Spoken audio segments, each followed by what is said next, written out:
네, 안녕하십니까. 주간동화 김우정 기자.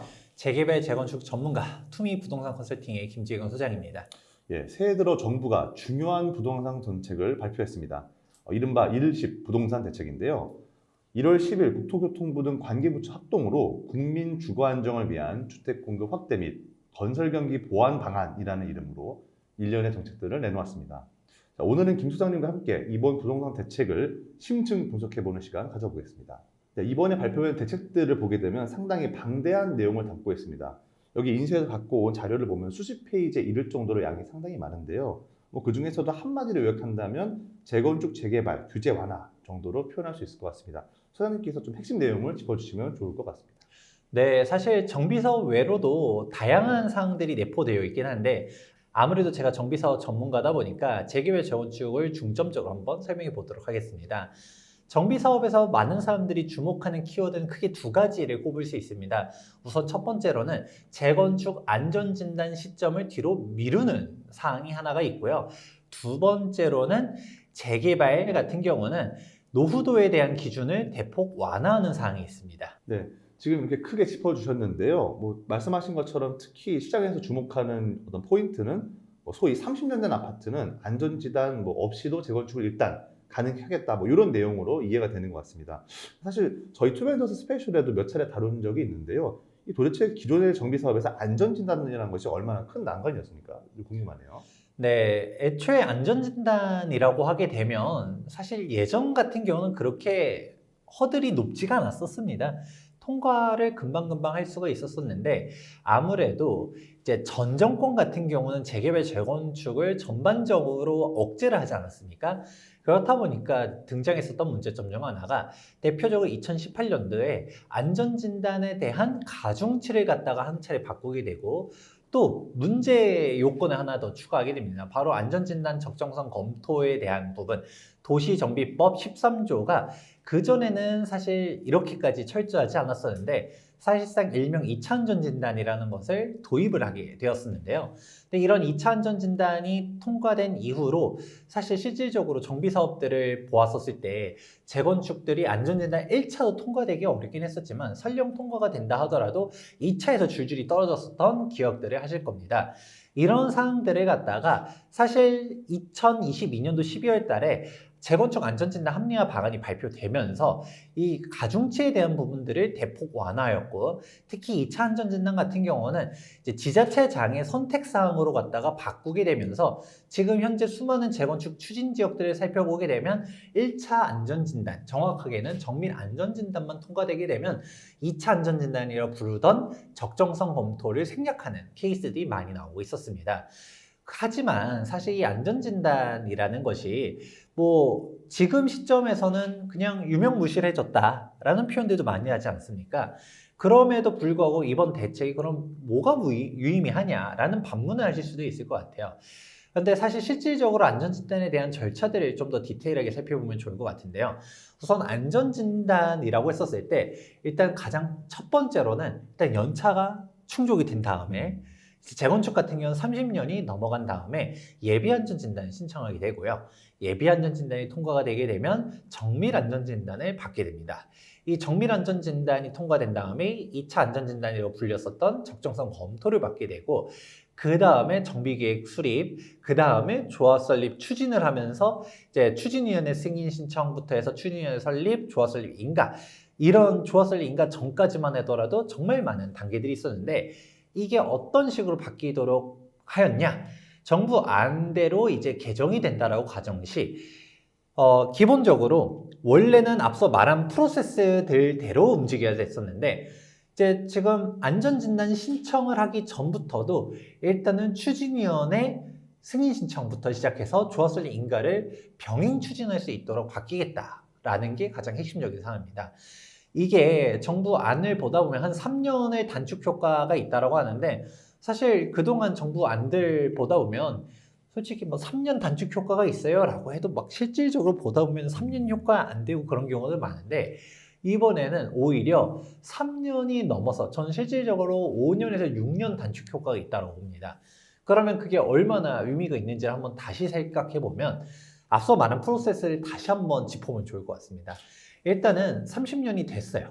그러면 이제 예비안전 진단을 넣었을 때 이 예비안전 진단은 대체로 그냥 뭐 뉴스 보다 보면 떨어지는 데도 간혹 있기도 하지만 대체적으로는 통과가 되고요. 그렇게 된 다음에 정밀안전 진단을 받게 되는데 이 정밀안전 진단을 받는 데만 하더라도 예비안전 진단, 정밀안전 진단 다 해서 보통 2년에서 3년 정도 걸립니다. 이게 문제가 되는 게 사실 그 이상 걸리는 조합들도 있어요. 뭐냐면 안전진단을 받으려고 했었을 때 안전진단 비용이 한 못해도 1, 2억에서 대단지 같은 경우는 2, 3억씩도 들어가거든요. 이 비용을 장기수선 충당금에서 쓰게 되면 이게 횡령 문제가 벌어지게 됩니다. 그렇다 보니까 많은 재건축 추진 지역들 보다 보면 주민들 대상으로 갔다가 나중에 조합 설립되면 돌려줍니다 라는 전제 조건이긴 하지만 일단 당장 돈이 필요하다 보니까 십시일반하면서 돈을 걷는 지역들이 많이 있죠. 그런데 돈이 잘 안 거치게 되면 내가 그 돈 왜 내?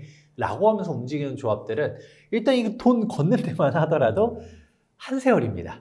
그렇다 보니 사실 이 안전진단을 신청하기까지가 너무 오래 걸리고 설령 그렇게 돈을 걷어서 신청을 했더니 떨어졌다. 그 돈을 또 걷어야 되는 문제점이 발생하는 것이죠. 그래서 우리가 목동이라든지 여의도 보다 보면 안전진단도 재수하고 삼수하고 이런 데들이 있었던 경험들이 있을 겁니다. 그렇다 보니까 이 안전진단이라는 걸 받는 것만 하더라도 시간이 못해도 2년에서 3년이라고 했지 그 이상 걸리는 경우들도 부지기수였다라는 것이고요.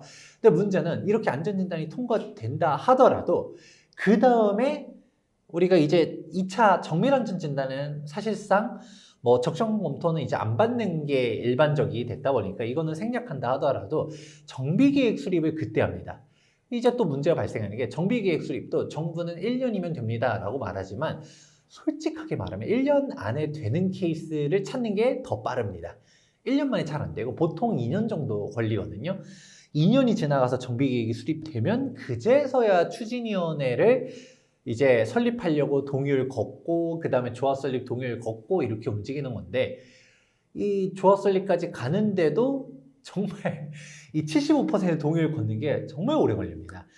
그게 그 동안의 재건축 프로세스였는데 이거를 이게 안전진단 통과되고 정비계획 수립하고서도 오래 걸리는 거 그냥 병행 추진하도록 하자라고 한 게 이번 안인 거죠. 저는 대단히 합리적이라고 보는 게 왜냐면 조합 설립하려고 했었을 때도 사실 모 재건축 같은 경우는 조합 설립까지만 하더라도 10년 걸린 조합들도 되게 찾아볼 수가 있고 아무리 빨리 간다 하더라도 3년에서 5년 정도 걸리거든요. 그러면 일단은 우리 동의를 먼저 걷어보자.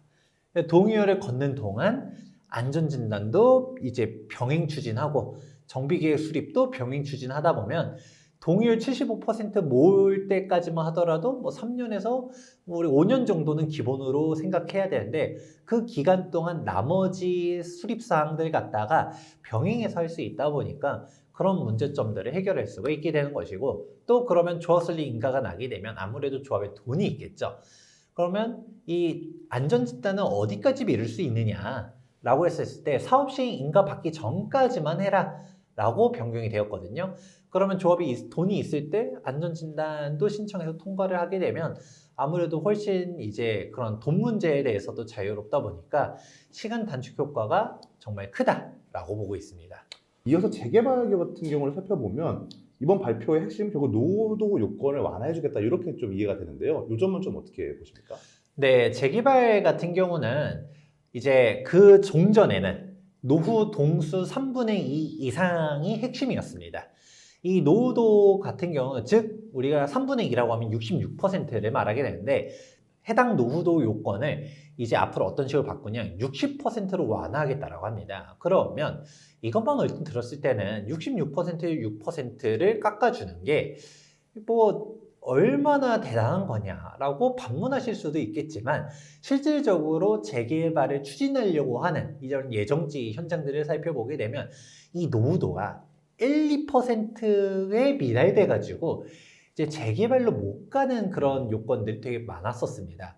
그런 상황 속에서 이 6% 완화라는 거는 정말 획기적인 완화라고 볼 수 있고, 그러면 아무래도 신축 빌라들이 많이 난립돼 있다 보니까 노후도 문제 때문에 재개발이 종전에는 안 되던 곳들이 이제는 될 수가 있다라는 사항으로 바뀌게 됩니다.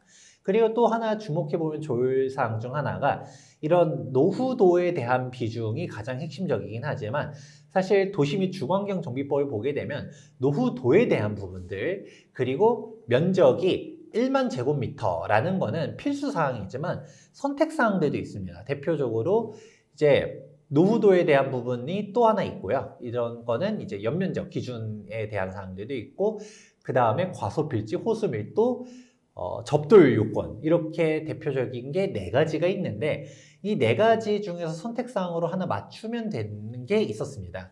그런데 대부분은 노후도가 워낙 시급하다 보니까 선택사항들은 뭐 어느 거 하나는 만족되는 경우들이 대부분이긴 하더라도, 노후도는 맞췄더니 예를 들어 호수밀도, 과소필지, 접돌 요건을 못 맞추는 케이스들도 많지는 않지만 종종 있기도 했었거든요. 그렇다 보니까 그런 경우에는 노후도를 못 맞춰서 예를 들어 구역 경기를 변경하는 게 아니라, 노후도는 맞췄지만 얘네들 가서 좀 깔끔하게 구역 경기를 맞출 수 있었던 거를, 얘네가 들어가 버리니까 약간 호수밀도가 안 맞는다 라고 하면 조금 어떤 부분들을 오려내서 약간 비정형으로 갖다가 구역 경기를 설치하던, 구역 경계를 조정하던 경우들이 있었었는데, 이런 사항들도 노후도만 맞추게 되면 앞서 말한 선택 사항들은 못 맞춘다 하더라도 통과할 수 있도록 개정하겠다라는 사항들이 반영됐다 보니까, 이런 부분들 관련해서는 사실 실무적인 사항을 알지 못하는 사람들은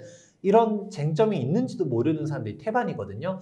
그렇다 보니까 이번에 국토교통부에서 진짜 현실적으로 현장에서의 고충들을 잘 담아낸 정책이다. 그렇다 보니까 종전에 재개발로 가고 싶음에도 불구하고 노후도가 안 맞다든가 아까 말한 그런 선택사항들에 대한 문제점들 때문에 아무래도 모양이 좀 기형적으로 바뀐다든가, 아니면 재개발로 가고 싶었었지만 모아타운으로 선회한다든가, 그런 조합들이 있었지만 지금은 주민들이 원하던 재개발 사업으로 추진하기가 한결 수월해졌다라는 부분들도 주목해 보시면 좋을 것 같습니다. 사실 모든 부동산 대책이 그렇듯 한계점도 분명 존재할 텐데요. 지금까지 이제 많이 나오는 지적은 이런 겁니다. 이번 대책이 현실화되려면 국회에서 도시정비법을 비롯해서 관련 법이 개정돼야 된다, 이런 지적이 있는데요. 이 점은 좀 어떻게 보시나요? 네, 맞습니다. 정말 좋은 사항들이 많이 담겨져 있다라고는 했었지만 한계들도 명확하게 존재를 하는데, 그중 첫 번째는 기자님께서 지적을 해주신 것과 같이 법 개정사항들이 되게 많습니다. 그러면 우리가 지금 여기 관계부처 합동해서 1시 부동산 대책 자료를 살펴보게 되면 항상 모든 대책에서는 맨 마지막 쯤에 과제, 추진 계획들이 내포되어 있는데요. 그러면 우리가 이쪽에서 어떤 사항들은 법 개정 사항인지 어떤 사항은 시행령 개정 사항인지를 구별할 필요가 있습니다. 그러면 여러분들에 대한 상식선에서 간단하게만 설명해 드리자면, 법 개정 사항 같은 경우는 국회 통과 사항이고요. 시행령 개정 사항이다 라고 하게 되면 각 부처에 대한 장관들이 개정하겠다는 의지만 있으면 그 즉시 개정이 가능합니다. 대표적으로 국토교통부 령이다 라고 하게 되면 국토교통부 장관이 개정하겠다라고만 직인만 찍어주는 순간 즉시 통과인 것이죠. 그러면 이게 어떤 게 법 개정사항이 어떤 게 시행령 개정사항인지를 가리는 게 일단 1번. 그러면 앞서 말한 사항들 중에서 살펴보았을 때 가장 대표적으로 안전진단에 대한 절차를 뒤로 미루고 병행 추진할 수 있도록 하겠다라는 거는 법 개정 사항입니다. 도시정비법 개정 사항인데, 노후도에 대한 사항 같은 경우는 이거는 시행령 개정 사항인 만큼 아무래도 재개발 예정지 관련해서 노후도 요건이 완화돼서 금방 빨리빨리 우리도 재개발하겠습니다 라는 목소리가 나오겠다라는 사항들은 바로 그 즉시 호재라고 볼 수 있는 반면, 재건축 예정지 같은 경우 우리도 안전진단에 대한 부분들을 한결 완화돼서 금방금방 수월하게 통과될 수 있겠다라고 하는 사항은 국회 개정까지 지켜봐야 되고, 국회 개정까지 보기 전에 지금 총선 전국이잖아요. 그렇다 보니까 당장 총선이 어떻게 되느냐. 그래서 사실 야권에서는 그런 비판들도 합니다. 이거 총선용 정책 아니냐라고 말하는데 사실 저는 뭐 객관적으로 봤을 때 이거 총선용 정책이 맞습니다. 근데 총선용 정책이라고 폄하를 할 수도 있겠지만 사실 어떻게 따지면 국민들이 원하는 정책들을 딱 카드로서 내놓기에는 지금이 제일 중요한 타이밍이긴 하거든요. 그러면 이게 꽃놀이패가 되는 게 통과가 안 되면 쟤네 탓을 할 수가 있는 것이고 통과가 되면 내가 이렇게 잘했다라는 게 되다 보니까 아무래도 이런 정비사업 규제를 완화하게 희망하는 사람들은 우리한테 표를 줘라는 목소리가 될 수도 있을 것이고 근데 이건 여야를 떠나서도 사실 재개발, 재건축 희망하는 사람들 입장에서는 야당 쪽에다가 투표를 하는 유권자들 역시도 무조건 야권 이제 국회의원 출마하는 사람들이 재건축 반대 목소리를 내기가 어렵게 만드는 효과들도 있거든요. 그렇다 보니까 사실 정책을 내놓는 타이밍은 기가 막혔다라는 부분. 근데 막상 진짜 개정이 되는지는 끝까지 살펴봐야 된다라는 한계점들도 공존합니다. 그렇다면 뭐 사원 총선 결과를 우리가 예측할 수 없습니다만은 만약에 법 개정이 다 이루어진다고 가정한다면 지금 발표 내용에 따라서 정말 재건축, 재개발 모두 장밋빛 미래가 보장이 되는 겁니까? 사실 이게 조금 조심스럽긴 한데 무조건적으로 좋다라고 말하고는 싶지만 그렇지 못할 가능성이 높습니다. 대표적으로 재건축이나 재개발이나 뭐 개정사항들 이제 시행령 개정사항도 있고 법 개정사항들도 공존은 하지만 일단은 모두 다 개정이 됐다라고 가정을 하게 되면 호재인 거는 맞습니다. 호재인 거는 맞지만 사실 지금 공사비 인상이 워낙 많이 되고 있고 건설 경기가 어렵다 보니까 이 모든 재개발 재건축들이 잘 추진될 거라고 저는 보기가 어렵다. 즉 사업성 체크를 꼭 해야 된다라는 얘기들을 해드리고 싶은데요. 단적으로 보게 되면 우리가 재건축들이 잘 추진된다 하더라도 지금 조합 설립까지 가서 막 가던 조합들조차도 지금 공사비 갈등 때문에 사업이 엎어지는 곳들, 산으로 가는 곳들 존재하지 않습니까? 그런 상황 속에서 사실 지금 추진하는 곳들 보다 보면 대지 지분도 넓고 괜찮은 곳들도 있지만 사업성이 안 나옴에도 불구하고 그냥 묻지마 식으로 우리 뭐 재건축하면 떼돈 법니다 라는 식으로 움직이는 곳들도 있습니다. 그렇기 때문에 사실 용적률, 대지 지분, 입지 이런 요건들을 면밀하게 체크하지 않으면 사실 호지인 거는 호지라도 우리 단지가 추진되기는 한계가 있다라는 부분들도 꼭 염두에 두실 필요가 있고요. 냉정하게 생각해보면 노후도가 낮아도 정비사업을 추진할 수 있다는 점은 호재인 거는 맞습니다. 그런데 이거를 냉정하게 잘 하나씩 뜯어보게 되면 노후도가 낮아도 재개발을 추진할 수는 있게 되지만 그 재개발 사업성이 어떨까를 생각해 보게 되면 노후도가 낮다는 얘기는 신축 빌라가 많다는 얘기인 거고 신축 빌라가 많다는 얘기는 쪼개기가 많이 돼 있다 보니까 조합원들이 많다. 즉 일반 분양 세대수가 적다. 최종적으로 사업성이 떨어진다로 결론이 나게 됩니다.